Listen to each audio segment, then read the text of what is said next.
మరి మంచిది.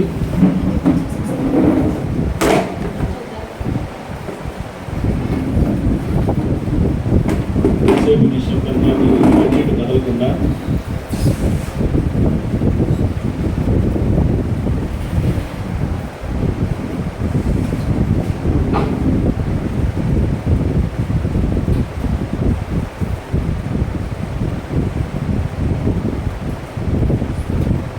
నీటి కదలకుండా ఉన్నట్లయితే కొద్దిసేపు దేవుని వాక్యాన్ని మనం చదువుకుని దేవుని వాక్యాన్ని ధ్యానిద్దామని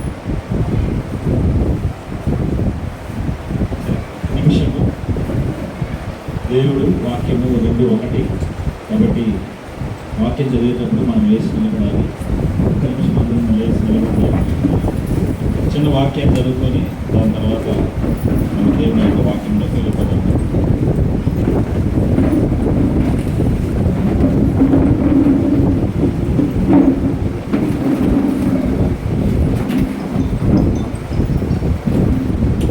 కొరింథీయులకు రాసిన పత్రిక, మొదటి కొరింథీయులకు రాసిన పత్రిక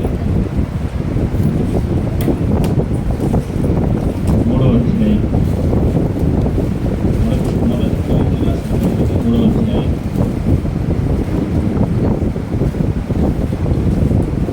16-17 వచనాలు చదువుకున్నాము. 16-17 వచనాలు చదువుకుంటాము. మరి నేను చదువుతాను, మీరు ఆలకించండి. మీరు దేవుని ఆలయమై ఉన్నారని, దేవుని ఆత్మ మీలో నివసించుచున్నాడని మీరు ఎరుగురా. ఎవడైనాను దేవుని ఆలయంలో పాడు చేసిన ఎడల దేవుడు వారిని పాడు చేయను. దేవుని ఆలయము పరిశుద్ధమై ఉన్నది, మీరును ఆ ఆలయమై ఉన్నారు. ప్రార్థించు, కళ్ళు మూసుకో. మహాపరిశుద్ధుడ, ప్రేమ కలిగిన తండ్రి, కృప కలిగిన దేవాని పరిశుద్ధ నామానికి స్తోత్రాలు, వందనాలు చెల్లిస్తున్నాను ఆయన. ఇదిగో దాని ప్రభా, యొక్క రాత్రికాల సమయంలో ప్రభా, ఈ రీతిగా ప్రభా మరొకసారి ప్రభా నీ కృప కొరకే, నీ దయ కొరకే మీ సముఖానికి నీ పాదాలు చెందుకు వస్తున్నాము. ఈ సమయంలో ప్రభా అతని ప్రభా కొత్త ఆలస్యంగా ప్రభా దీన్ని ప్రారంభించినప్పటికీ ఇదిగో దాని ప్రభా అతని ప్రభా ఈ కార్యాలు ఇంకా సర్దుకోవాల్సిన కార్యాలు ఇంకా అనేకమైనవి ఉన్నప్పటికీ ప్రభా ఇదిగో వాటన్నిటి మధ్యలో ప్రభా ఇదిగో మిమ్మల్ని మేము ఆహ్వానిస్తున్నాము తండ్రి. ఈ వాక్యాన్ని మేము ముందు పెడుతున్నాము నాయన. సమయంలో ప్రభా నిశ్చయమైన ప్రభా మా అందరి హృదయాలతో ప్రభా మీరు మాట్లాడండి. కార్యాన్ని చక్కదిద్ది సరిదిద్ది ప్రభా ఇదిగోదని ప్రభా స్థలంలో ప్రభా మీ సన్నిధిని తోడు చేసి మీ ఆత్మతో మమ్మల్ని అందరినీ నింపిన ఆయన ఇదిగో మీ నామానికి మీరు మహిమగంత ప్రభావాలు పొందుకోమని యేసుక్రీస్తు పరిశుద్ధ నామాన్ని బట్టి అడిగి పెట్టుకుంటున్నాం. రైతుకు వచ్చాను అందరు సంతలు కూర్చోండి.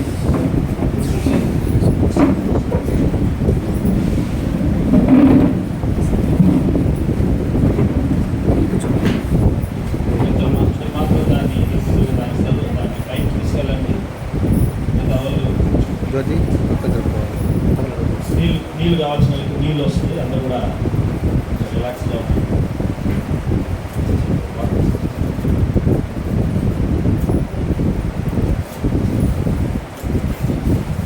హల్లెలూయా. మరి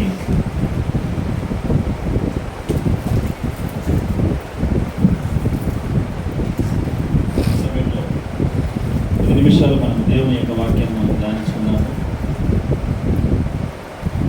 అన్నిటికన్నా ముఖ్యము దేవుడు. హల్లెలూయా. ఆమేన్.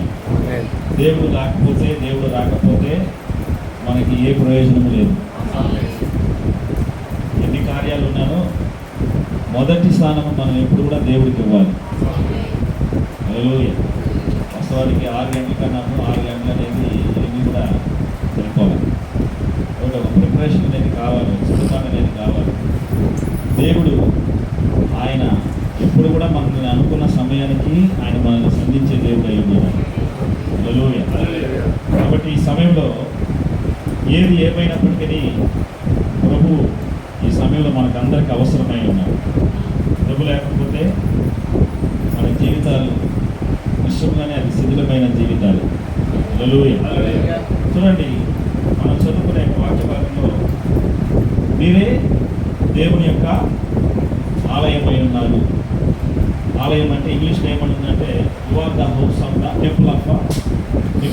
గాడ్. ఇంకో దగ్గర అదే యొక్క ఆలయాన్ని దేవుడు ఏమంటున్నాడంటే, what house now build for me అన్నాడు.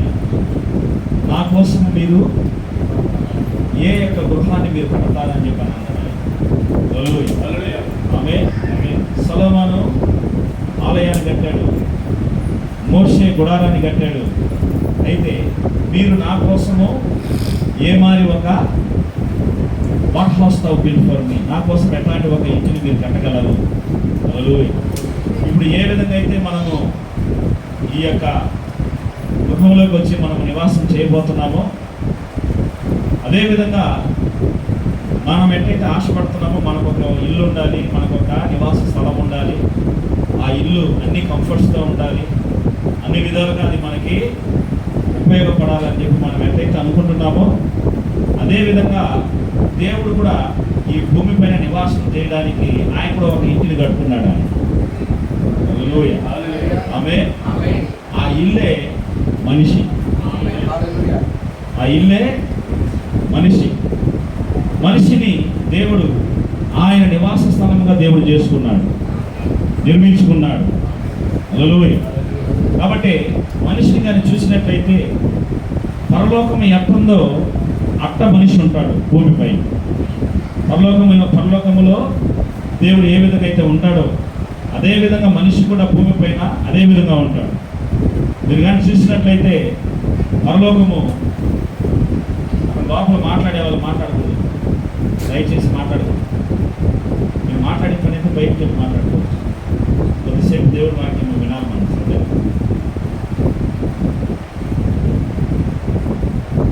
పరలోకంలో చూసినట్లయితే ఒక సింహాసనము వేయబడి ఉంది. ఆ సింహాసనం చుట్టూ 4 జీవులు ఉన్నాయి. ఆ 4 జీవుల చుట్టూ 24 మంది పెద్దలు కూర్చో ఉన్నారు. వీళ్ళందరూ ఏం చేస్తున్నారు పెద్దలు అని చెప్పని చూస్తే, వీళ్ళందరూ కూర్చొని అక్కడ ఆ సింహాసనం మీద ఉన్న ఆయన్ని స్తుతిస్తూ ఆరాధిస్తూ ఉన్నారు.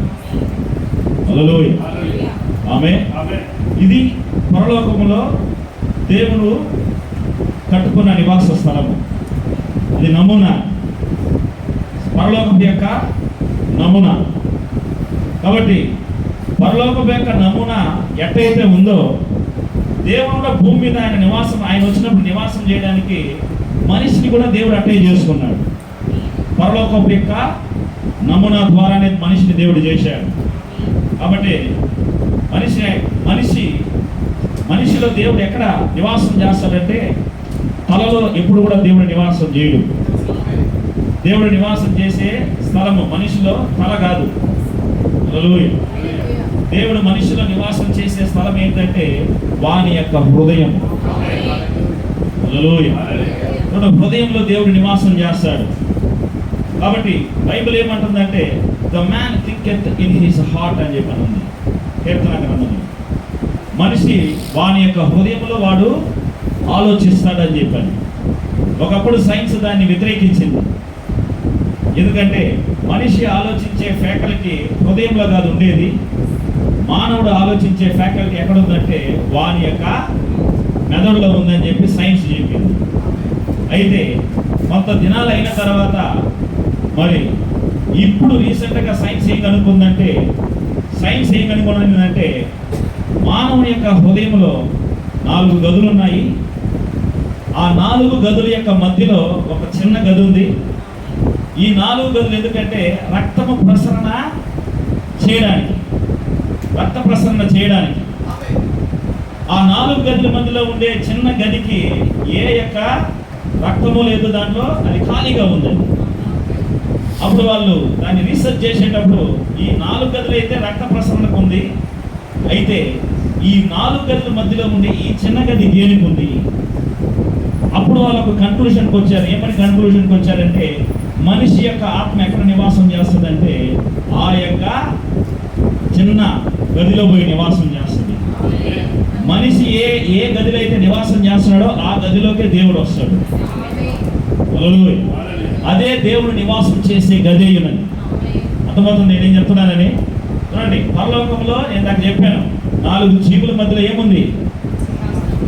సింహాసనం ఉంది. ఆ 4 గదుల మధ్యలోనే దేవుడు ఏం చేస్తున్నాడు?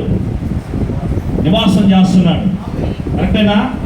ఆమె ఆ 4 జీవుల మధ్యలో ఎట్టయితే నివాసం చేస్తున్నాడు దేవుడు, హృదయంలో 4 గదుల మధ్యలో దేవుడు నివాసం చేస్తున్నాడు ఆయన. కరెక్టేనా? ఆమె అయితే ఇంకొక కార్యం మీరు దాన్ని చూసినట్లయితే ఆ యొక్క 24 మంది పెద్దలు ఉన్నారు. ఈ 24 మంది పెద్దలు ఎవరో కాదు, ఈ 24 పక్కటెముకలే 24 మంది పెద్దలకి సాదృశ్యంగా దేవుడు పెట్టాడు. హల్లెలూయా. అర్థమవుతుందా? మనిషికి ఎన్ని పక్కటెముకలు? 24.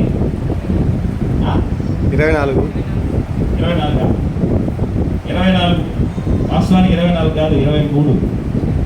పురుషుడికి 23 ఉంటుంది, ఒకటి తక్కువ ఉంటుంది. ఎందుకంటే ఒకటి దేవుడు ఇచ్చేసాడు, అక్కడికి తీసాడు దాన్ని, రిబ్బుని. ఆ రిబ్బే స్త్రీ. అర్థమవుతుందా? ఆ రిబ్బే స్త్రీ. అయితే వాస్తవానికి ఆదిలో మానవుని చేసినప్పుడు 24 రిబ్స్ పెట్టాడు దేవుడు. ఈ 24 రిబ్స్ 24 మంది పెద్దలు సాదృశ్యంగాను, 4 జీవులు 4 గదులకు సాదృశ్యంగాను దేవుడు పెట్టాడు. ఆ 4 గదుల మధ్యలోనే ఆ యొక్క చిన్న గదిలో దేవుడు నివాసం చేస్తాడు. హల్లెలూయా. కరెక్టేనా? ఆమె అయితే మీరు కానీ చూసినట్లయితే అక్కడ ఒక జీవ నది అనేది ఒకటి ప్రవహిస్తూ ఉందండి. ఆయన సింహాసనం ముందు ఏం ప్రవహిస్తూ ఉంది? ప్రకటన 4వ అధ్యాయం చదువు 3వ వచనం.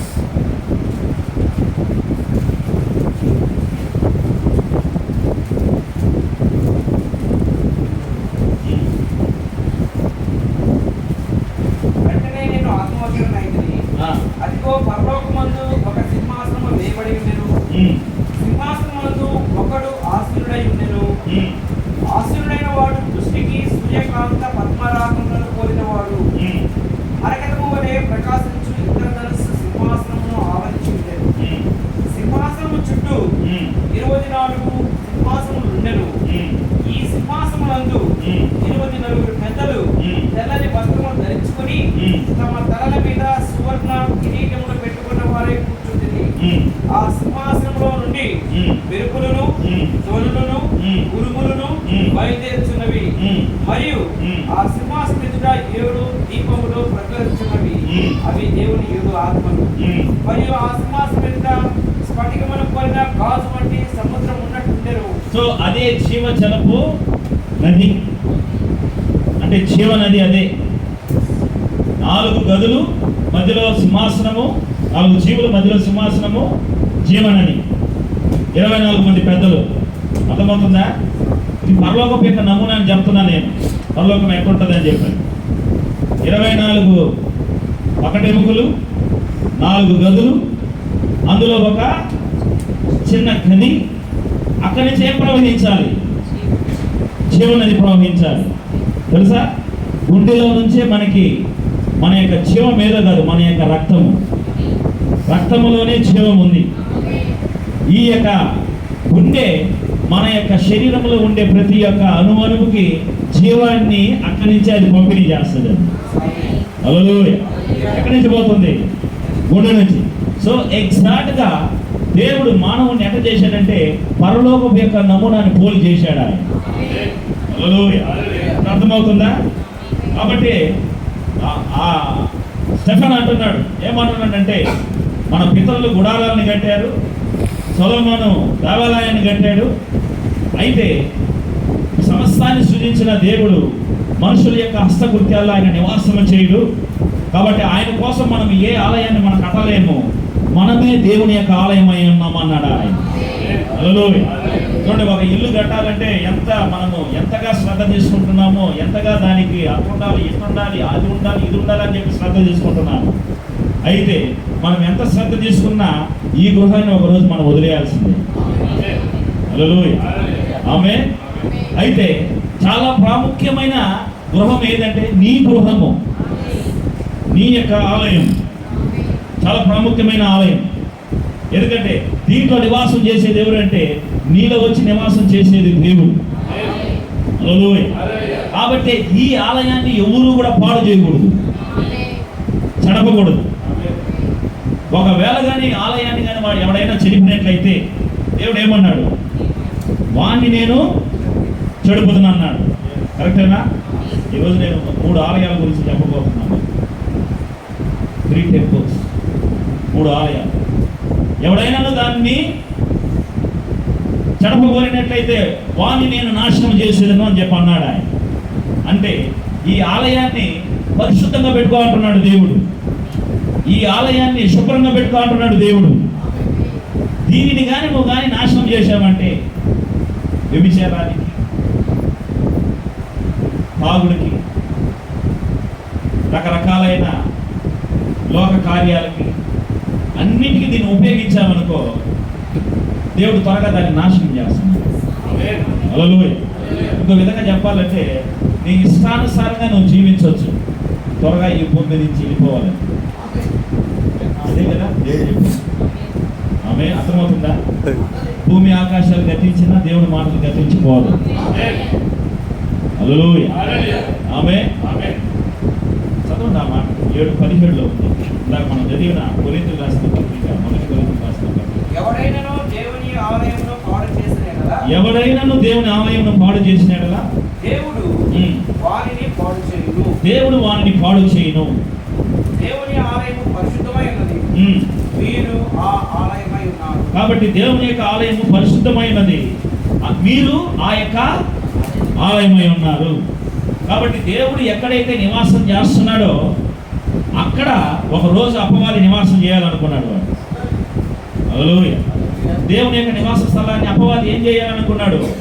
వాని యొక్క నివాస స్థలంగా దాన్ని మార్చుకోవాలనుకున్నాడు. పరలోకంలో మొదటగా అనుకున్నాడు. కాబట్టి దేవుడు దాన్ని కిందకు దోశాడు. కిందకు వచ్చిన తర్వాత కింద ఇంకొక ఆలయం ఉంది. ఇంకొక ఆలయం ఎవరు? మనమే, మనిషే. ఆదామే ఇంకొక ఆలయము దేవునికి. హల్లెలూయా. ఎట్టయినా సరే ఆలయాన్ని పట్టాలనుకున్నాడు వాడు.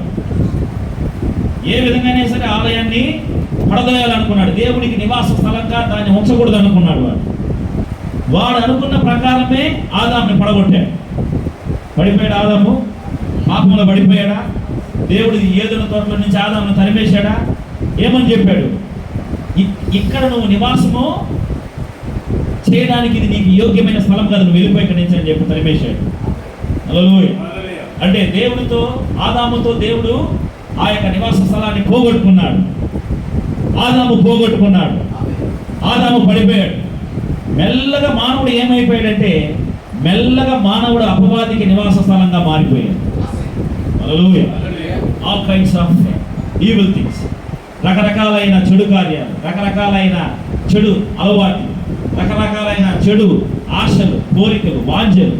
ఆఖరికి ఏమైపోయిందంటే యేసు ప్రభు దేవుడే భూమి మీదకి వచ్చే సమయానికి మనిషి ఏమైపోయాడంటే దెయ్యాలకి ఒక గృహమైపోయాడు. కరెక్టేనా? 2000 దెయ్యాలు పోగొట్టాడు యేసు ప్రభు భూమి మీద వచ్చినప్పుడు ఒకళ్ళలో నుంచి. మానవుడు చేయబడింది దెయ్యానికి నివాస స్థలంగా ఉండడానికి కాదు. మనల్ని దేవుడు చేసింది దేవునికి నివాస స్థలంగా మనం ఉండాలని. హల్లెలూయా. కాబట్టి యేసు ప్రభు వెళ్ళిన వెంటనే వాడు మొక్కుతున్నాడు. వాడు ఎవరు? సేన. ఏమంటున్నాడు? అయ్యా మమ్మల్ని తరిమేపాక, బయటికి తరిమేపాక, ఇదిగో ఆ మందుల్లోకి తరిమేపమ్మని అని చెప్పి అంటున్నాడు. అంటే వాడు తెలుసు మానవుణ్ణి చేసుకుంది దేవుడు, దేవుడికి నివాస స్థలంగా దేవుడు మానవుణ్ణి చేసుకున్నాడని. అంతేనా? డల్గా ఉన్నారు, సంతోషంగా లేదా? సంతోషంగా లేదా? దేవుడు ఉన్నాడా మనలో? దేవుడు ఉంటే మీరు సంతోషంగా చెప్పాలి. ఆమేన్. హల్లెలూయా. అవును. కాబట్టి దెయ్యాలన్నింటినీ దేంట్లో వెలగొట్టాడు దేవుడు? మందులోకి వెళ్ళిపోయాయి. చూడండి, మన దేవుడు జంతువుల్లో నివాసం చేసే దేవుడు కాదు ఆయన. హల్లెలూయా. జంతువులను కాదు దేవుడు నివాస స్థలంగా మార్చుకుంది. అంతేనా? ఈరోజు జంతువులను పెట్టుకుని దేవుడిగా గొలుస్తున్నారు. మన ఇండియాలో ఎక్కువ మాట్లాడితే మాట్లాడకూడదు. అయితే బైబిల్ దాన్ని సపోర్ట్ చేయడం లేదు. పరిశుద్ధ గ్రంథం దాన్ని ఏకీభవించడం లేదు. అయితే వెంటనే వాడు వెళ్ళిపోయాడు. 2019లోకి వెళ్ళిపోయాడు. హల్లెలూయా. పందులు ఏం చేసిందో తెలుసా? మరి ఈ దెయ్యాలకి మనం నివాస స్థలంగా ఉండడము కన్నా మనం వెళ్ళి ఏం చేస్తాము, మనం పోయి ఆ యొక్క సముద్రంలో పడి చచ్చిపోతామని చెప్పని ఒకటొకటి మాట్లాడుకునిందండి. 2000 దెయ్యాలు పెట్టినోడు ఏమో, మనిషి ఏమో బాగానే హ్యాపీగా ఉన్నాడు. చూడండి, ఆ యొక్క బంధువులు మాత్రం ఏమని ఏమని ఏమని నిర్ణయం తీసుకుంది, వీటికి మనం నివాస స్థలంగా ఉండడం కన్నా పోయి చచ్చిపోవడం మేలంటుంది. చాలా సమయంలో జంతువులకు ఉన్న సెన్స్ కూడా మనుషులకు ఉండదు. ఆమె కరెక్టేనా? ఇప్పుడు మనుషుల కన్నా జంతువులు బాగా ఆలోచిస్తున్నాయి. దేవునికి మనము ఆటంకంగా ఉండకూడదు. దేవునికి మనము ఈ దెయ్యానికి మన నివాస స్థలంగా ఉండకూడదు. ఎంతమంది మీరు కోరుకుంటున్నారు దెయ్యాలకి నివాస స్థలంగా ఉండకూడదని? నిజమేనా? ఆమె తెలుసా, ఇది కూడా ఒక దెయ్యమేనని. 24 గంటలు యూట్యూబ్లో ఉన్నామంటే దెయ్యం నీ లోపల ఉందని అర్థం. చూసేది నువ్వు కాదు, నీ లోపల ఉండే దెయ్యం చూస్తుంది. కరెక్టా కాదు? ఆమె టీవీ ఒక దెయ్యం. It's not a television, it's a television. అది పాతాళపు యొక్క దృశ్యాలు. ఇది కూడా పాతాళపు యొక్క దృశ్యాలే. అటైతే ఈ సెల్ ఫోన్ వాడకూడదా బ్రదర్? వాడు, మంచికి వాడు, చెడుకు వాడబాక. చూడండి, అపవాది మెల్లగా ఏం చేసేసాడు మానవుడిని, మెల్లగా వాడి యొక్క నివాస స్థలంగా చేసేసాడు. ఆమె అపవిత్రతకి ఒక స్థలం అయిపోయాడు మానవుడు. ఆఖరికి నోరు తెరిస్తే బూతులు, అది కూడా దెయ్యమే. అంతేనా? క్రైస్తవులు బూతులు మాట్లాడకూడదు, క్రైస్తవులు మంచి మాటలే మాట్లాడాలి.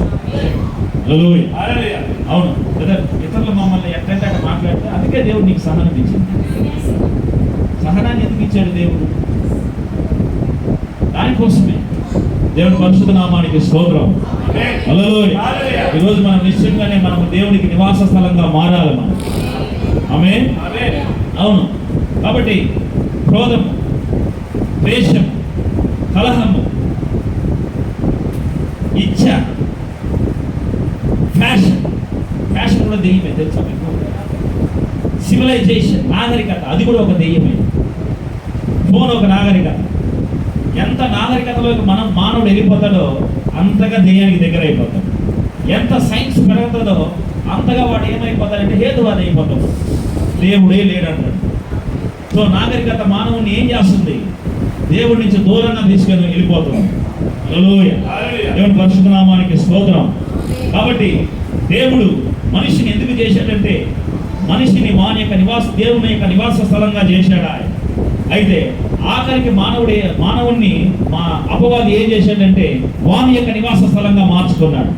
కాబట్టి దేవుని యొక్క మొట్టమొదటి ఆలయం ఎవరంటే ఆదాము. అయితే ఆ ఆలయాన్ని వాడు ఏం చేశాడు? వాడు పాడు చేశాడు, వాడు పడగొట్టేశాడు. వాడు ఆ ఆలయాన్ని ఏం చేశాడు? వాడు చెరబట్టాడు ఆ ఆలయాన్ని. ఆమె దాని తర్వాత దేవుడే మానవుడిగా భూమి మీదకి దిగి వచ్చాడు. ఇప్పుడు ఆయన ఒక ఆలయాన్ని కట్టుకున్నాడు. ఆయన ఆ ఆలయాన్ని కట్టుకొని ఆయనే ఆ యొక్క ఆలయంలోకి దిగి వచ్చాడు. ఆయన దిగి వచ్చాడా?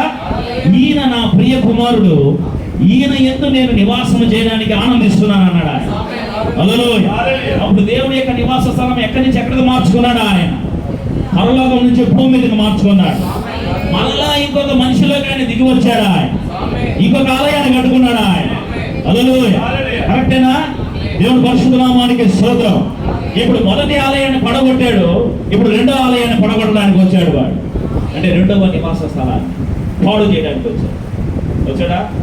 యేసు ప్రభు ఆయన 40 దినాలు ఉపవాసం ఉండిన తర్వాత ఎవరు వచ్చారు మరి ఆయన దగ్గరికి?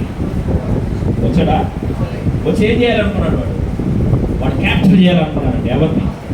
ఆ ఆలయాన్ని పట్టాలనుకున్నాడు. ఎట్లయినా సరే ఆలయాన్ని వాడు స్వాధీనపరుచుకోవాలనుకున్నాడు. ఏమంటున్నాడంటే ఆకలితో ఉన్నాడు. ఆయన 3 గొప్ప దాడులు చేశాడు. వాడు 40 దినాలు ఆయన ఏమి ముట్టుకోకుండా ఉంటే 40 దినాల తర్వాత విపరీతమైన ఆకలితో ఉన్నాడు. ఆయన చూడండి, ఒక మనిషి ఆకలితో ఉన్నప్పుడు వాడు ఏదైనా చేస్తాడు. ఎంత హీనానికైనా దిగజారుతాడు, ఎట్లాంటి పని అయినా చేస్తాడు వాడు తన యొక్క ఆకలి తీర్చుకోవడానికి. అట్లాంటి సమయంలో వచ్చి ఏమంటున్నాడంటే, నువ్వు దేవుని కుమారుడు అయితే నేను చెప్పినట్టు చెయ్యి, రాళ్ళని రొట్టెలు చేసుకొని తిను. అపవాది చెప్పినట్టు ఎప్పుడైతే నువ్వు చేస్తావో అప్పుడు నువ్వు అపవాదికి నివాస స్థలంగా మారిపోతావు. అర్థమవుతుంది నేనేం చెప్తున్నాను? దెయ్యం మాట కానీ నువ్వు ఎప్పుడైతే విని దెయ్యం చెప్పినట్టు వింటావో చేస్తావో అప్పుడు నువ్వు దెయ్యానికి నివాస స్థలంగా మారిపోతావు. అప్పుడు ఏమంటున్నాడు వాడు? నువ్వు దేవుని కుమారుడు అయితే రాళ్ళను రొట్టెలు చేసుకొని తిన అంటున్నాడు. చేశాడా? వాడు చెప్పినట్టు చేశాడు దేవుడు? ఏం చేశాడు? ఏం చెప్పాడు దేవుడు? చూడండి, అంతకి ఆకలితో ఉన్నను దాన్ని నిగ్రహించుకున్నాడు ఆయన. ఎందుకంటే ఆయన దేవుని యొక్క నివాస స్థలం అయి ఉన్నాడు కాబట్టి, దేవుని యొక్క ఆలయం అయి ఉన్నాడు కాబట్టి. ఏమంటున్నాడు? మనిషి రొట్టె వలన మాత్రమే కాదు కానీ దేవుని నోట నుండి వచ్చు ప్రతి మాట వలన మానవుడు జీవించగలడు అన్నాడు. ఈరోజు మనం ఇక్కడ పెట్టే తినేదానికి అది వచ్చింది. మన యొక్క ఆహారం దానికన్నా శ్రేష్టమైన ఒక ఆహారం ఉంది ఇక్కడ. అదేంటంటే అది దేవుని యొక్క ఆహారం అయి ఉన్నది, దేవుని యొక్క వాక్యం అయి ఉన్నది. దాన్ని తినడానికి వచ్చాం మనం. యేసు ప్రభు సమరయ స్త్రీ దగ్గర ఉన్నప్పుడు అన్నం తీసుకొస్తామని చెప్పి 12 మంది శిష్యులు. అంతేనా? ఒకరికి అన్నం తేయడానికి ఎంతమంది పోయారు? 11 మంది. అది శిష్యుల యొక్క కథ. ఒక్కరికి భోజనం కట్టించుకురావడానికి ఎట్లా పెద్ద పాస్టలు చేసుకొని 12 మంది పోసుకొస్తారా? ఎట్లా 12 మంది పోయి ఆ 12 మంది వచ్చారు మళ్ళా అన్నం తీసుకొని. వాళ్ళు అన్నారు, ప్రభు నువ్వు ఆకలితో ఉన్నావు, ఆహారం తెచ్చామని చెప్పాను. ప్రభు ఏమన్నాడంటే, నా ఆహారం ఆల్రెడీ అయిపోయింది, నేను తినేశాను అన్నాడు ఆయన. చూసారా? మీరు చదివారు ఎప్పుడైనా? ఎప్పుడు తిన్నాడు ఆయన? ఎక్కడ తిన్నాడు ఆయన? నా తండ్రి యొక్క చిత్తాన్ని నెరవేర్చుటే, ఆయన పనిని తుదముట్టించుటే నా ఆహారం అన్నాడు. హల్లెలూయా! దేవుని పరిశుద్ధ నామానికి స్తోత్రం. మీరు ఎరగని ఒక ఆహారం నా దగ్గర ఉందన్నాడు. మీకు తెలియని ఒక ఆహారం నా దగ్గర ఉంది. ఏంటి ఆ తెలియని ఆహారం? దేవుని యొక్క వాక్యము. హల్లెలూయా! కాబట్టి మనిషి రొట్టె వలన మాత్రమే కాదు కానీ దేవుని నోట నుండి వచ్చి ప్రతి మాట వలన జీవించగలడు అన్నాడు. దేవుని పరిశుద్ధ నామానికి స్తోత్రం. హల్లెలూయా! ఆమేన్. దాని తర్వాత మళ్ళా వాడు ఏం చేశాడంటే ఒక గుడి పైకి తీసుకెళ్ళి అక్కడి నుంచి దూకేసి దేవదూతలు వచ్చి నేను పట్టుకుంటాను అన్న చెప్పాడా? మళ్ళీ వాడు ఏం చేస్తున్నాడంటే దేవుడు శోధిస్తున్నాడు. అలా దేవుడు అంటున్నాడు, దేవుడు ఒక అద్భుతాన్ని చేసి చూపిమంటున్నాడు వాడు. చూడండి, దేవుడు చేసే అద్భుతాలన్నీ చేసి ఇతరులకు చూపించేదానికి కాదు దేవుడు ఇప్పుడు చేసేది. దేవుడు ఏది చేసినా ఆయన నామ మహిమార్థమే దేవుడు చేస్తాడు. హల్లెలూయా! ఆమేన్. షో కాదు దేవుడు చేసేదంతా, షో కాదు దేవుడు చేసేదంతా ఆయన నామానికి మహిమార్థమే దేవుడు చేస్తాడు. హల్లెలూయా! దేవుడు పరిశుద్ధ నామానికి స్తోత్రం. కాబట్టి వాడు చెప్పినట్టు దేవుడు చేయలే. దాని తర్వాత మళ్ళా ఏమంటున్నాడు? ఇంకో దగ్గరికి తీసుకెళ్ళి ఈ లోకమంతా చూపించి ఈ లోకమంతా నీకు ఇచ్చేస్తాను, నువ్వు నాకు మొక్కు అంటున్నాడు. అంతేనా? ఆమేన్. చూడండి, మనిషి పేరు ప్రఖ్యాతలు పడిపోతాడు. కొంచెం ఒప్పిస్తే చాలు, నీ మాది మనిషే లేదంటే చాలు. అంతేనా? ఇది దేవుడు పడిపోడు, దేవుడి బిడ్డలు పడిపోడు. ఎవరికైతే దేవుడు ఉన్నాడో వాళ్ళు పొగడతలకు పడిపోరు. ఒక వాక్యం ఉంది, ఎవరైనా నిన్ను పొగిడిన ఎడల అది నీకు వాక్యం తెలియదని అర్థం. ఎవరైనా మిమ్మల్ని పొగిడిన ఎడల అది మీకు శ్రమ. వాక్యం అది అంటే మనల్ని పొగిడితే శ్రమ అంట మనకి. కరెక్టేనా? ఆమేన్. అప్పుడు పొగడతలకి ఎవరు అర్హుడు? దేవుడు అర్హుడు. హల్లెలూయా! కాబట్టి దేవుడు నిజంగా దేవుడున్న ఆ యొక్క ఆలయం ఏం చేయదు? షో చూపిదు. కాబట్టి అక్కడ దేవుడు ఏం చేయలేదు? షో చూపిలా వాడికి. దాని తర్వాత లోకమంతా ఇచ్చేస్తాను, నువ్వు నాకు మొక్కు అని చెప్పి అన్నాడు. లోకమంతా వాడేది ఇచ్చేది? ఈ భూమి దేవుడిది. ఇందాకే మనం చదివాము, భూమి నాది అన్నాడు. దాని సంపూర్ణత నాది అన్నాడు. హల్లెలూయా! దేవుడు భూమినే మళ్ళీ ఎవరికి ఇస్తాడంట? దేవుడికే ఇస్తాడంట. అది కూడా ఉచితంగా ఇస్తాడంట, ఫ్రీగా ఇచ్చేస్తాను, నాకు మొక్కు అన్నాడు. వెంటనే దేవుడు ఏమన్నాడంటే, సాతానా నువ్వు నా వెనక్కి పో అన్నాడు. హల్లెలూయా! ఎందుకంటే ఆయనే తన యొక్క స్వరక్తాన్ని చిందించి అపవాది దొంగిలించిన ఈ యొక్క భూమిని మళ్ళా ఆయన యొక్క రక్తంతో దేవుడు కొనబోతున్నాడు ఆయన.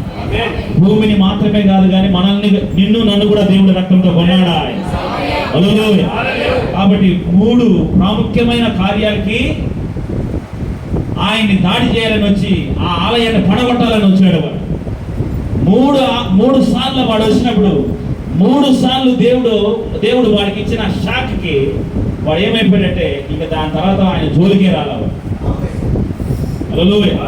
చూడండి, పడిపోయిన ఆ యొక్క ఆలయాన్ని దేవుడు నిలబెట్టాడు, మానవుని మళ్ళా నిలబెట్టాడు. దేవుడే మనిషిగా భూమి మీదకి వచ్చి మరలా దేవునికి మానవునికి ఒక ఐక్యతను దేవుడు తీసుకొచ్చాడు ఆయన. హల్లెలూయా. ఆమేన్. కరెక్టేనా? మొదటి ఆలయము ఆదాము, రెండవ ఆలయము యేసు ప్రభు. ఇప్పుడు 3వ ఆలయం ఎవరంటే 3వ ఆలయము నువ్వు నేను, దేవుని యొక్క సంఘము, దేవుని యొక్క వధువు. హల్లెలూయా. చూడండి, 2 ఆలయాల్లో మొదటి ఆలయాన్ని పడగొట్టాడు, 2వ ఆలయాన్ని పడగొట్టలేకపోయాడు. ఇంకా ఉన్న ఆఖరి ప్రయత్నము, ఆఖరి సమయము, ఆఖరి ఘట్టము మనమే. ఇంకా దాని తర్వాత వాడు ఇంకా ఎవరి జోలికి రాడు, ఎందుకంటే ఆఖరిగా మనమే వాడికి మిగిలాము. ఇంకా అర్థమవుతుందా? ఎవరైనా ఓడిపోతే వాడు మళ్ళీ పోటీ చేస్తున్నాడంటే వాని యొక్క సంపూర్ణమైన బలంతో వస్తాడు వాడు, ఎక్కడైనా గెలవాలి. అర్థమవుతుందా నేనేం చెప్తున్నానండి? వాడు ఓడిపోయాడు, నెక్స్ట్ టైం వాడు వస్తున్నాడు. వాడు వచ్చేటప్పుడు ఎట్లా వస్తాడు? కిక్ బాక్సరే అనుకుందాం, మల్లు యుద్ధం చేసేవాడే, ఓడిపోయాడు.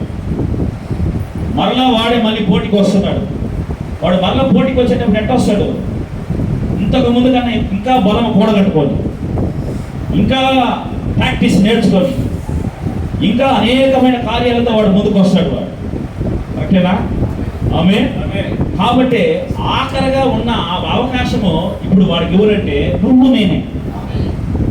ఇప్పుడు ఈ అవకాశాన్ని వాడు ఏం చేయకూడదు, వదులుకోకూడదు. వాడు ఎట్టయినా సరే మనల్ని పడగొట్టాలని వాడు ఏం చేస్తున్నాడంటే బలాన్ని కూడగట్టుకొని వస్తున్నాడు. హల్లెలూయా. మొదటి ఆలయం పడిపోయింది, 2వ ఆలయం నిలబడింది, ఇప్పుడు 3వ ఆలయం దగ్గరికి వచ్చాడు. అంటే 3వ నివాస స్థలం. హల్లెలూయా. ఆమేన్. కరెక్టేనా? మనము దేవుని యొక్క నివాస స్థలమేనా? దేవుని యొక్క ఆలయమేనా? హల్లెలూయా. దేవుని యొక్క వాక్యం అంటే చెప్తుంది. 2వ కొరింథీయులకు రాసిన పత్రిక ఒకసారి చూడండి, 6:10.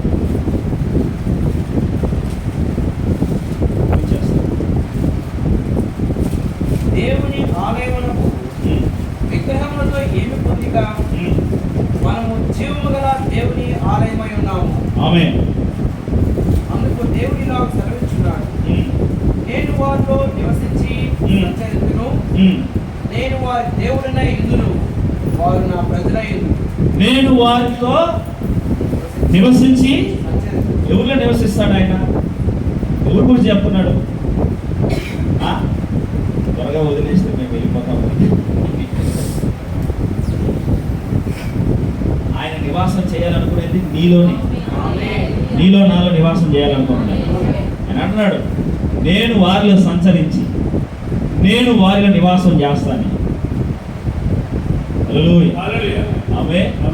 చూడండి, సొలొమోను కట్టిన ఆలయాన్ని కాదు ఆయన నివాస స్థలంగా దేవుడు మార్చుకుంటాడు. ఆయన అన్నాడు ఆలయాన్ని చూసి, ఈ ఆలయంలో ఒక్క రాయి కూడా లేకుండా పోయే ఒక దినం వస్తుంది. కరెక్టేనా? ఈరోజు రాయి మీద రాయి లేని ఒక దినాల్లో మనం ఉన్నామా? సొలొమోను భలే కట్టాడు ఆలయాన్ని. ఉలి శబ్దమైనను ఆ యొక్క శుద్ధి శబ్దమైనను లేకుండా ఒక ఆలయాన్ని కట్టాడు ఆయన. రెండవది, ఆ ఆలయానికి రావాల్సిన రాయి ఎక్కడైతే అది దొరుకుతుందో అక్కడే చెక్కుకొని రావాలి, దాన్ని తీసుకురావాలి. హల్లెలూయా. అర్థమవుతుందా? అది ఎక్కడ సాధ్యం? అది కొలతలు పంపించమన్నాడు ఆయన. కొలతలు పంపించి అక్కడే చెక్కుకొని రావాలి. ఒకవేళ ఎక్కువైనా తక్కువైనా ఆ యొక్క ఆలయం కట్టే దగ్గర దాన్ని ఏం చేయకూడదు, కొట్టకూడదు, పర్ఫెక్ట్గా చెక్కుకొని రావాలి దాన్ని. కరెక్టేనా? దాన్ని ఎట్ట చెక్కుకొని రావాలి? పర్ఫెక్ట్గా చెక్కుకొని రావాలి. ఇప్పుడు దేవుడు కూడా అదే చేస్తున్నాడు. దేవుడు ఆయన ప్రజల్ని ఒక దగ్గరికి తీసుకొస్తున్నాడు. తెలుసా? మన అందరిలో దేవుడు నివాసం చేయాలనేది దేవుని యొక్క ఉద్దేశం అని. హల్లెలూయా. ఒక రోజు వధువంతా ఒక దగ్గరికి చేర్చి ఆ వధువులోనే ఆయన నివాసం చేయబోతున్నాడు ఆయన. హల్లెలూయా. ఆమేన్. ఈ యొక్క ప్రయత్నాన్ని ఇశ్రాయేల్ ప్రజల్లో ప్రారంభించాడు, కానీ ఇశ్రాయేల్ ప్రజలు ఆ యొక్క ఏక మనసుకి ఏక హృదయానికి రాలేకపోయారు. ఇప్పుడు వధువులో దేవుడు చేయబోతున్నాడు దాన్ని. అందుకే రోమిల్ రాసిన పత్రికలో పౌలు అంటున్నాడు, ఏమంటున్నాడంటే వాళ్ళలో దేవుడు నివాసం చేయాలనుకున్నాడు, అయితే వాళ్ళలో చేయలేకపోయాడు ఆయన. సరే, రోమిల్ రాసిన పత్రిక 9:25-26.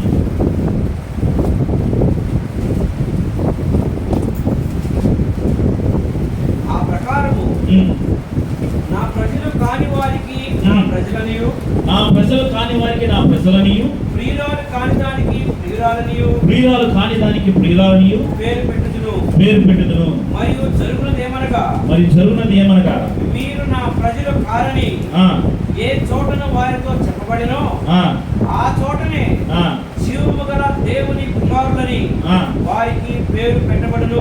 ఆమేన్. ఎవరి గురించి చెప్తున్నాడు ఆయన? నా ప్రజలని చెప్పుకుంది ఎవరినంటే యూదుల్ని.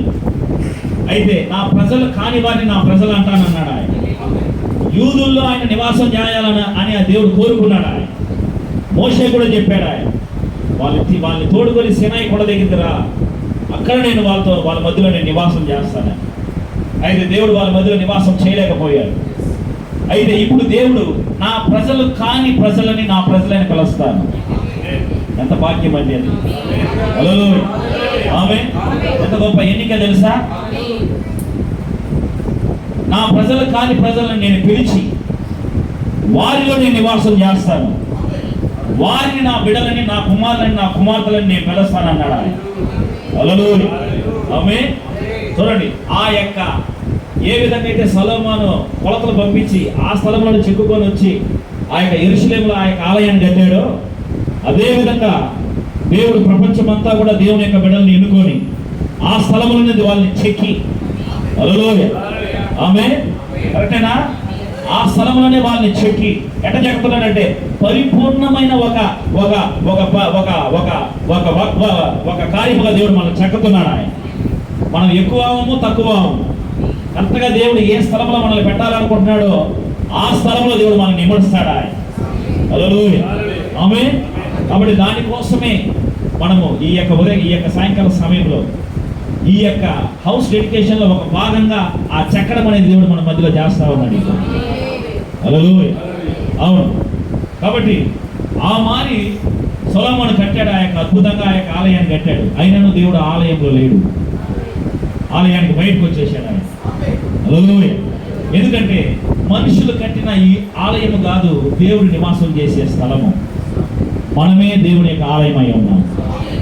హల్లెలూయా, ఆమేన్, అవును. కాబట్టి ఆ యొక్క రెండు ఆలయాల్ని, మొదటి ఆలయాన్ని పడగొట్టాడు, రెండవ ఆలయాన్ని పడగొట్టలేకపోయాడు. ఇప్పుడు ఆఖరి ప్రయత్నంగా నీ దగ్గరికి నా దగ్గరకు వచ్చాడు ఆయన. పడగొడతాడా? ఎక్క పడగొట్టలేదు? ఎందుకు పడగొట్టలేదు? ఆమేన్. ఎందుకంటే ఏ దేవుడైతే రెండవ ఆలయంగా వచ్చాడో ఆ దేవుడే ఈ మూడవ ఆలయమైన వధువు లోపలికి వస్తున్నాడు ఆయన. హల్లెలూయా. అక్కడ వాడు పడగొట్టలేకపోయాడు కాబట్టి ఇక్కడ కూడా వాడు పడగొట్టలేడు. ఆమేన్. ఇప్పుడు ఆయన నీ జీవితంలోకి రావాలంటే నువ్వు ఆయన్ని అనుమతించాలి, నువ్వు ఆయన ఆహ్వానించాలి. ప్రభువా, నా జీవితంలోకి రా నాయన, నా హృదయంలోకి రా ప్రభువా. హల్లెలూయా. నా అంతరంగంలోకి రా నాయన. దేవుడి పరిశుద్ధ నామానికి స్తోత్రం. ఎట్టొస్తాడు ఆయన? నువ్వు పాపిగా ఉంటే రాలేడు ఆయన. ఆమేన్. నువ్వు తాగుబోతుగా ఉంటే రాలేడు ఆయన. తిరుగుబోతుగా ఉంటే రాలేడు ఆయన. నువ్వు ఎట్టంటే నువ్వు దుర్భాషలు మాట్లాడుతున్న నీ లోపలికి రాలేడు ఆయన. ఎట్టంటే ఒక చెడు తలంపులు తలస్తా ఉంటే నీ లోపలికి రాలేడు ఆయన. దానికోసమే దేవుడు ఆయన రక్తాన్ని చిందించాడు ఆయన. దేనికోసం చిందించాడంటే నీ జీవితాన్ని, నీ హృదయాన్ని కడిగి నీ జీవితాన్ని పరిశుద్ధపరిచి, హల్లెలూయా, ఆయనకు యోగ్యమైన ఒక నివాస స్థలంగా దేవుడు నిన్ను మలుచుకోవాలని. ఆమేన్. కాబట్టి పాప క్షమాపణ నిమిత్తం ప్రతి ఒక్కరూ ప్రభువైన యేసుక్రీస్తు నామములో బాప్టిజం పొందుడి, అప్పుడు పరిశుద్ధాత్మ అన్న వరం దేవుడు మీకు అనుగ్రహిస్తాడు. హల్లెలూయా. యేసు ప్రభు నీ జీవితంలోకి రావాలంటే ఒకే ఒక మార్గం ఏందో తెలుసా? నీ పాపాలని దేవుడి దగ్గర ఒప్పుకోవడం. నీ జీవితంలో నువ్వు చేసిన ప్రతి ఒక్క తప్పిదాలను దేవుడి దగ్గర ఒప్పుకోవడం, ప్రభువా నన్ను క్షమించని దేవుని అడగడం, నీ రక్తం పెట్టి నన్ను కడుగు ప్రభువా అని దేవుని అడగడం. హల్లెలూయా. ఎప్పుడైతే నువ్వు ఆ మాట అడిగి ఆయన నామంలో నువ్వు బాప్టిజం తీసుకొని ఆయన నామాన్ని నువ్వు ధరించుకుంటావో అప్పుడు పరిశుద్ధాత్మ అనగా దేవుడు నీ లోపలికి మెల్లగా వస్తాడు ఆయన. హల్లెలూయా. ఎక్కడికి వస్తాడంటే ఆ 4వ గదిలో, ఆ 4 గదిల మధ్యలో ఉంటే ఆ చిన్న గది లోపలికి వస్తాడు. అక్కడి నుంచి నువ్వు టీవీ చూడవు, సీరియల్ చూడవు. ఆమె ఈరోజు క్రైస్తవులు సీరియల్స్కి యమా భక్తులు అయిపోతున్నారు. సినిమాలు చూడవు, కూతురు మాట్లాడవు. అక్కడి నుంచి నువ్వేం చేయవు, సిగరెట్ తాగు, మందు తాగు, టొబాకో ఇవ్వు. టొబాకో ఏంటి? పొగాకు, చుట్ట తాగవు.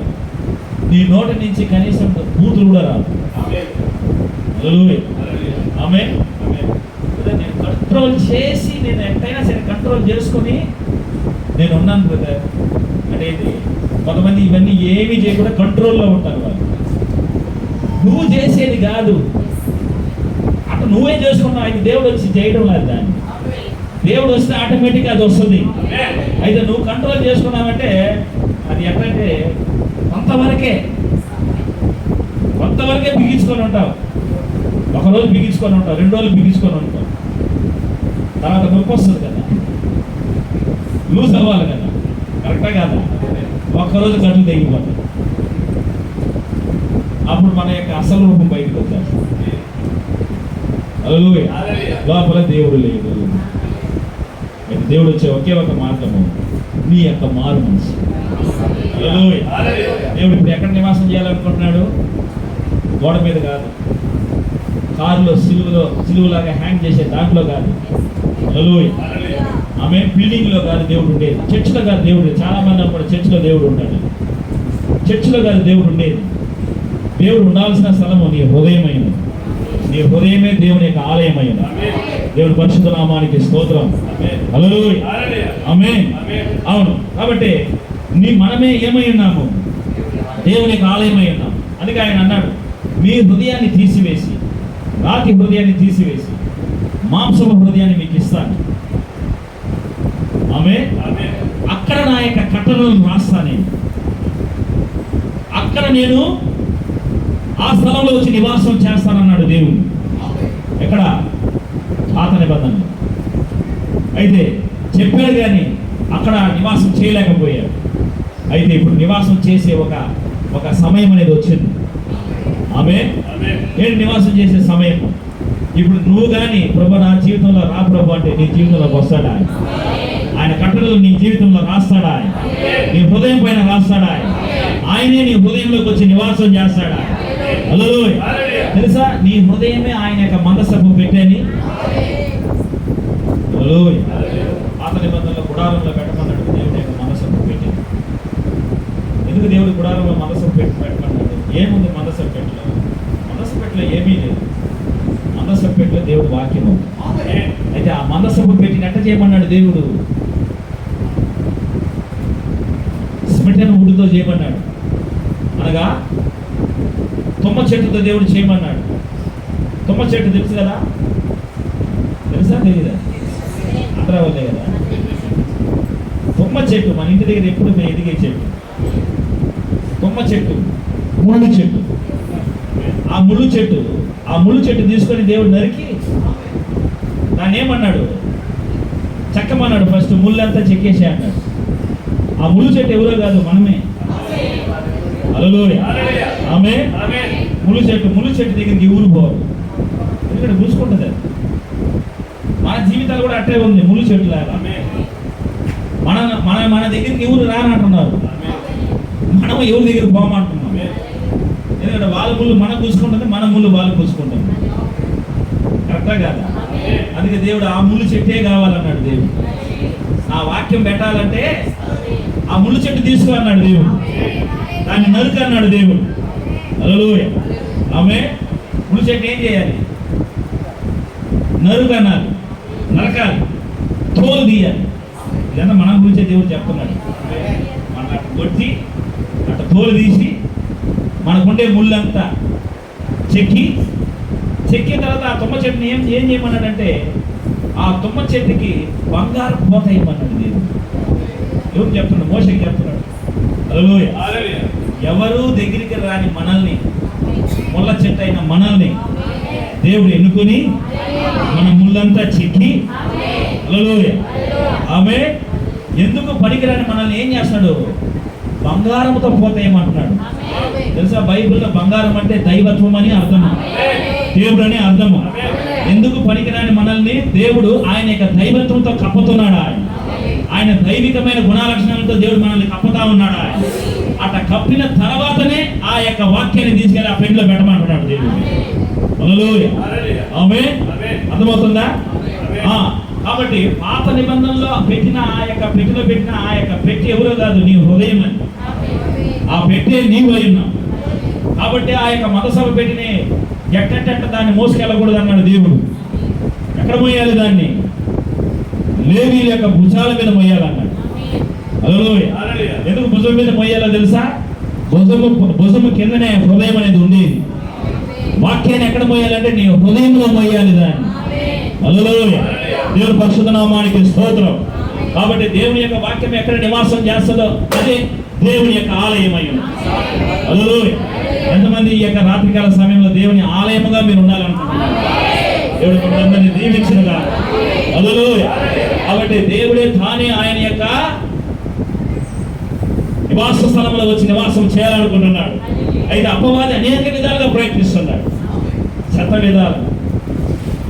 ఎంతమంది నేను చేతులు ఎత్తారో వాళ్ళందరూ ఎంతమంది పోయి ఇంటికి యూట్యూబ్లో సినిమాలు చూస్తారు తెలియదు. అయితే దేవుని ఆలయమా దెయ్యపు ఆలయం అనేది మీరే మీ చేతుల్లోనే. అవే ఇప్పుడు రాసిన పత్రిక ఇంత చేయండి. ఫోటో కోసం సార్ ఒక వచనాన్ని చదివి నేను ముగించేస్తాను.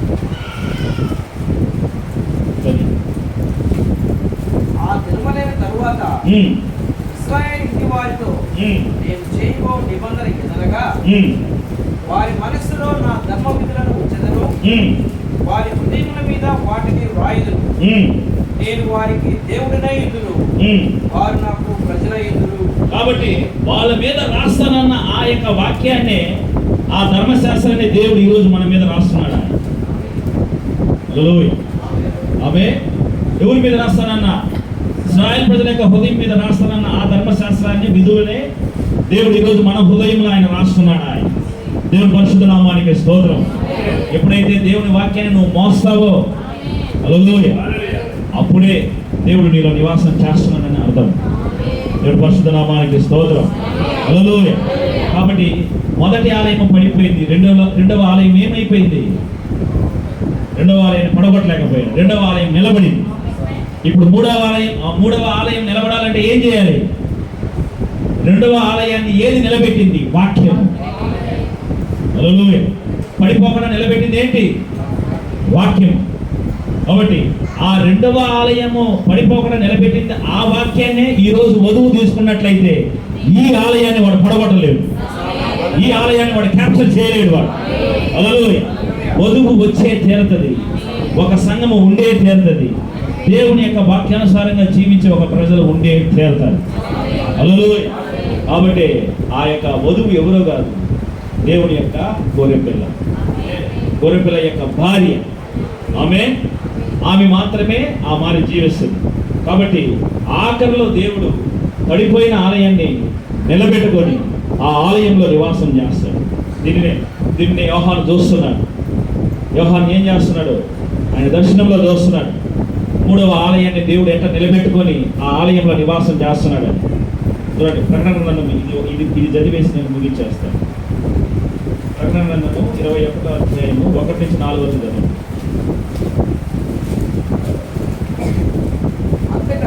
అంతటా నేను కొత్త ఆకాశమును క్రొత్త భూమిని చూచితిని. మొదటి ఆకాశము మొదటి భూమి గతించిపోయిను, సముద్రము ఇక్కడ లేదు. మరియు నేను నూతనమైన యెరూషలేము అను ఆ పరిశుద్ధ పట్టణము తన భర్త కొరకు అలంకరింపబడిన పెళ్లి కుమార్తె వలె సిద్ధపడి పరలోకమందున్న దేవుని యొద్ద నుండి దిగి వచ్చిన చూస్తుంది. అప్పుడు ఇదిగో దేవుని నివాసము మనుషుల ఎక్కడున్నది ఇప్పుడు? పరలోకంలో కాదు దేవుని నివాస స్థలం ఉండేది. దేవుని యొక్క నివాస స్థలం ఎక్కడికి వస్తుంది? మనుషులతో. మనుషులతో ఆయన గుడారాన్ని ఏర్పరచుకుంటున్నాడు దేవుడు. హల్లెలూయా. కాబట్టి మనం ఏమై ఉన్నాము? దేవుని యొక్క ఆలయమై ఉన్నాము. దీనిని ఎవరైనా పాడు చేసిన ఎడల వాడిని నేను పాడు చేయుదును. కాబట్టి మీ జీవితాన్ని ప్రభుకి ప్రతిష్ఠ చేయండి, ప్రభుకి సమర్పించండి. హల్లెలూయా. నిజమైన డెడికేషన్ మనకి, నిజమైన ప్రతిష్ఠ మనకి. హల్లెలూయా. ఎందుకంటే దేవుడు నివాసం చేయబోయేది మనుషులు కట్టిన ఆలయంలో కాదు. ఆయన యొక్క నిజమైన ఆలయము నీవు నేనై ఉన్నాము. హల్లెలూయా. కాబట్టి మనమే దేవుని యొక్క ఆలయం, నివాస స్థలం. దేవుని పరిశుద్ధ నామానికి స్తోత్రం.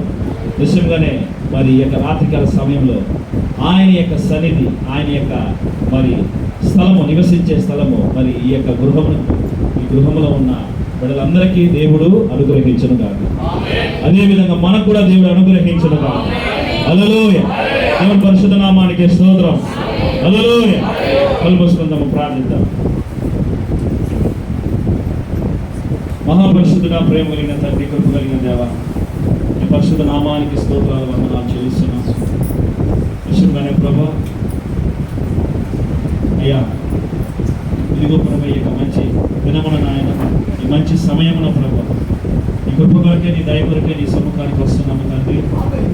ఇదిగో తండ్రి ప్రభా, నిజమైన ప్రభా, మీ బిడ్డలను ఎంతగానో ప్రేమించి వారు నివాసం చేయడానికి మీరు ఇచ్చిన యొక్క గృహం నిమిత్తం మీకు ఎంతగానో స్తోత్రాలు, వందనాలు చెల్లిస్తున్నాం. నిజమైన ప్రభా, ఈ యొక్క గృహంలో ఉన్న బిడ్డలందరితో ప్రభా మీరు మీ కృపను తోడు చేయండి. వారి జీవితాల్లోకి మీరు రండి ప్రభు. వారిని ప్రభా మీ యొక్క నివాస గృహముగా ప్రభా, మీ యొక్క నివాస స్థలముగా నాయన ఓ దేవా మీరు మలుచుకోమని ప్రభా, ఇదిగో ఎక్కడ మీ వాక్యం ఉండునో ప్రభా అక్కడ ప్రభా మీ యొక్క నివాస స్థలమైనది నాయన. ఇదిగో దాని ప్రభా మా హృదయమే ప్రభా మీరు నివసించే స్థలమైనది నాయన.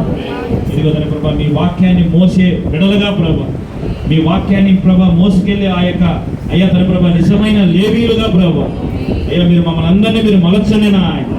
ఇదిగో దాని ప్రభా నిశ్చయమైన ప్రభా ఎందుకు పనికిరాని మమ్మల్ని నాయన, ఇదిగో ఆ యొక్క తుమ్మ చెట్టునైన మమ్మల్ని ప్రభా మీరు ఎన్నుకొని ప్రభా, ఇదిగో తన ప్రభా ఎవరు దగ్గరకు రాని మాలాంటి వారితో ప్రభా వారిని ప్రభా చెక్కిన ఆయన. ఇదిగో తల్లి ప్రభా మీరే ప్రభా మా యొక్క జీవితాల్లో ప్రభా అయ్యా తల్లి ప్రభా మీ గుణ లక్షణాలతో కప్పి ప్రభా, మీ దైవికమైన లక్షణాలతో కప్పిన ఆయన.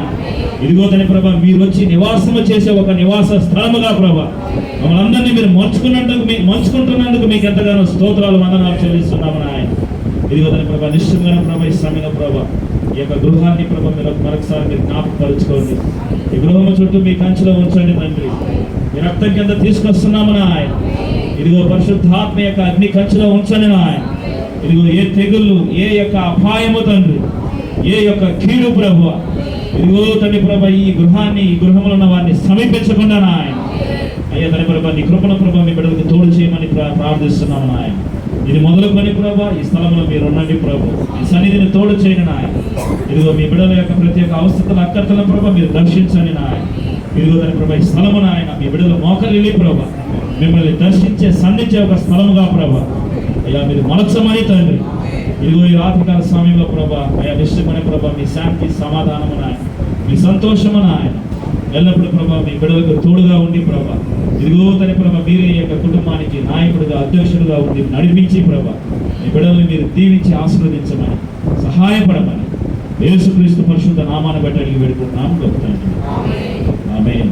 హల్లెలూయా, హల్లెలూయా, హల్లెలూయా.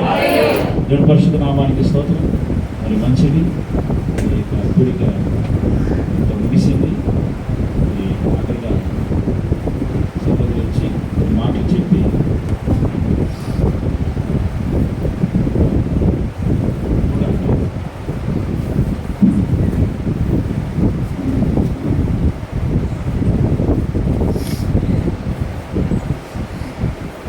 మొదటగా దేవునికి స్తోత్రం.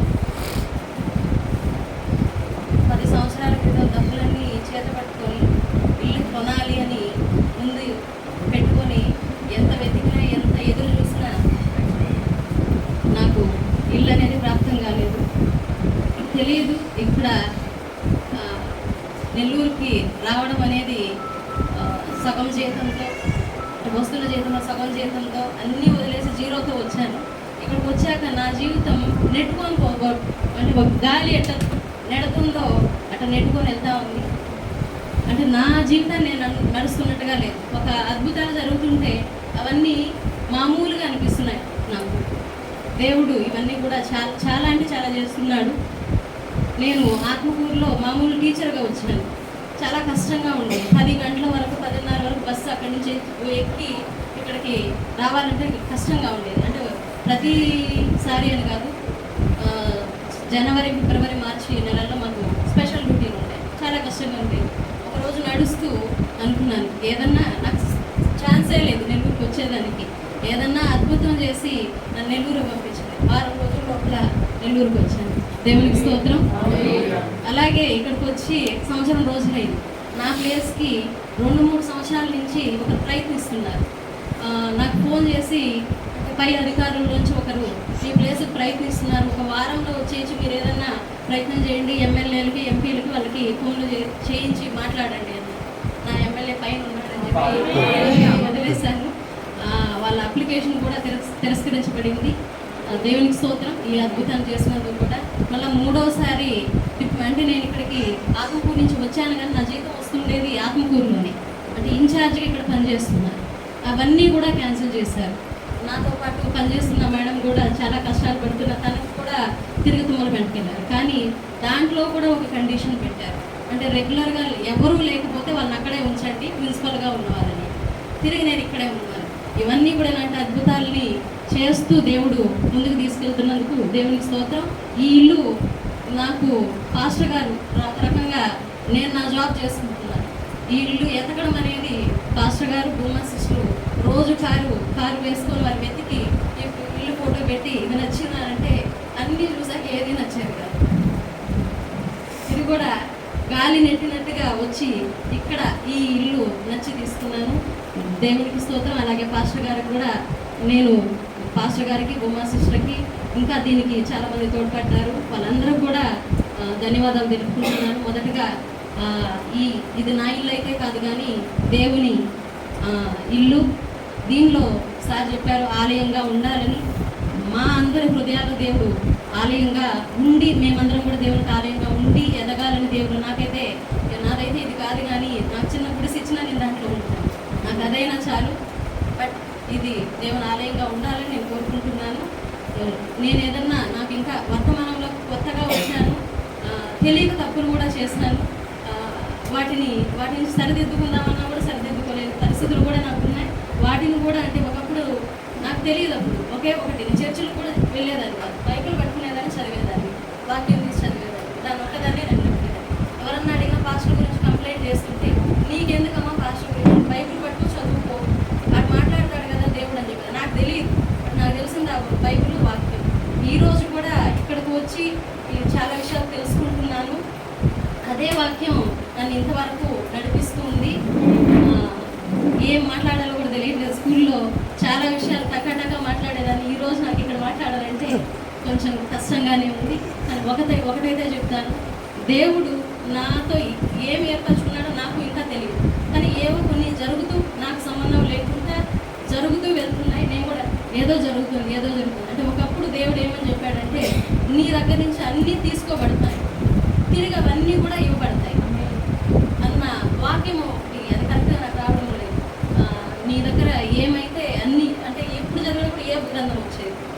నాకు ఏబు గురించి తెలుసుండేది తక్కువ.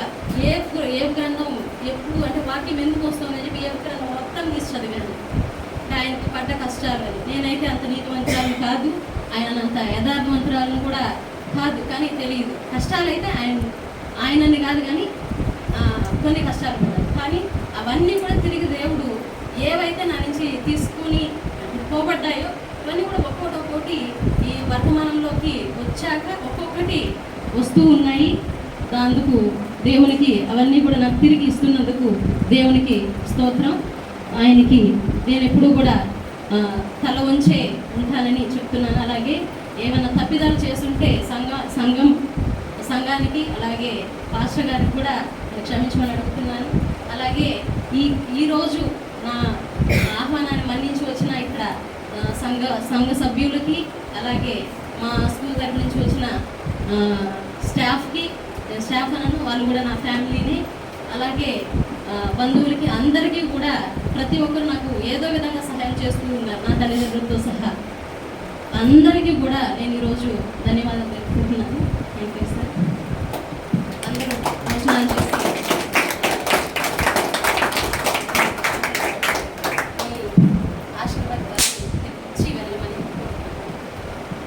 సరే, మంచిది. Bless you all of you. దేవుడు మనం దీవించుకోగలక ఈ కూడిక ఇంట్లో ముగిసింది.